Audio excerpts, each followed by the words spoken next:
একটা বিষয় আপনাদের জানাতে চাই। অনেকে আমাকে প্রশ্ন করেন যে ভাই, আপনার মানুষ তো অনেক সময় আনলিমিটেড হয়ে যায়, আপনি কাভার করেন কিভাবে?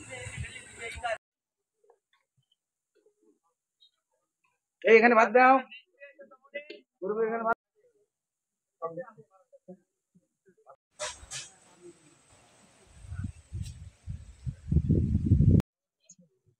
বাদ দাও।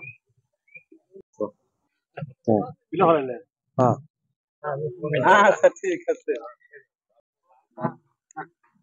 প্রিয় দর্শক, আমরা আজ আসছি উল্লাপাড়া উপজেলার একটি সদর ইউনিয়নের নাগরুয়া হাফিজিয়া মাদ্রাসার প্রাঙ্গণে।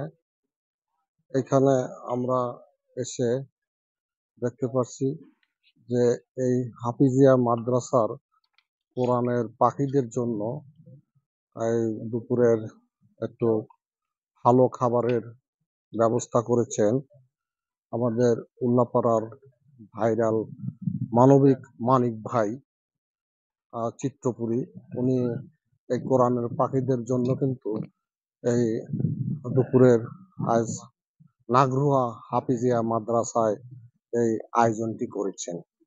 আমরা দেখতে পাচ্ছি এখানে শুধু হাফিজিয়া মাদ্রাসার ছাত্রই নয়, এই কোরআনের পাখিদের সাথে কিন্তু আমরা আরো দেখতে পাচ্ছি যে এই গ্রামের কিছু মুরব্বী, মানে যারা জ্ঞানী ব্যক্তি এবং মুরব্বী, তাদেরও কিন্তু এই খাবার আয়োজনটা করেছেন। এই যে আপনারা দেখতে পাচ্ছেন যে মুরব্বীরা কিন্তু এখানে খুব সুশৃঙ্খল ভাবে বসে এই আহার গ্রহণ করছেন এবং বেশ মনোরম পরিবেশে, যেটা আমরা গ্রামের এলাকায় মানে মাদুরে বসে যেভাবে আমরা করে থাকি, ঠিক সেইভাবেই কিন্তু এনারা এই দুপুরের আহারটা করছেন। আপনারা এই যে দেখতে পাচ্ছেন।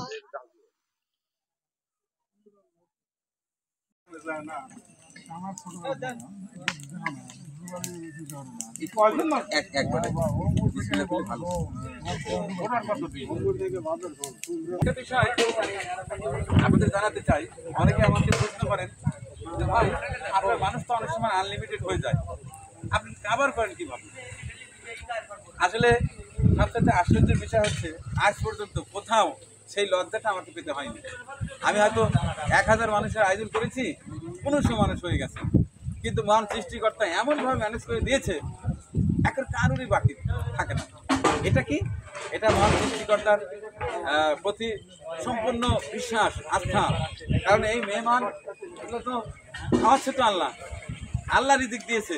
আমি বেশি খাওয়াতে পারবো না, কমও খাওয়াতে পারবো না। যার রিজিকে আছে ঠিক সে এখানে এসে পড়ছে। আমি কিন্তু আলাদা আলাদা ভাবে কাউকে দেওয়া নেই। এটা বোঝা আসলে খুব কঠিন। যাই হোক, আমরা এইভাবে যখন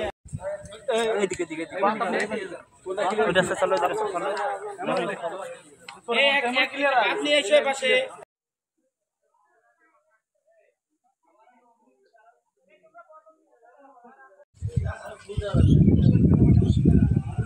বাঁধানো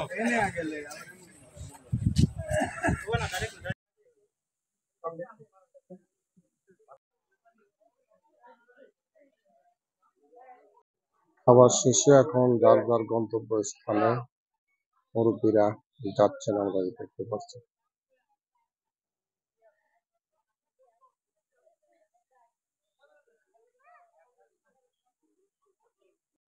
খাবার শেষে এখন যার যার গন্তব্য স্থানে মুরব্বীরা যাচ্ছেন, আমরা দেখতে পাচ্ছি।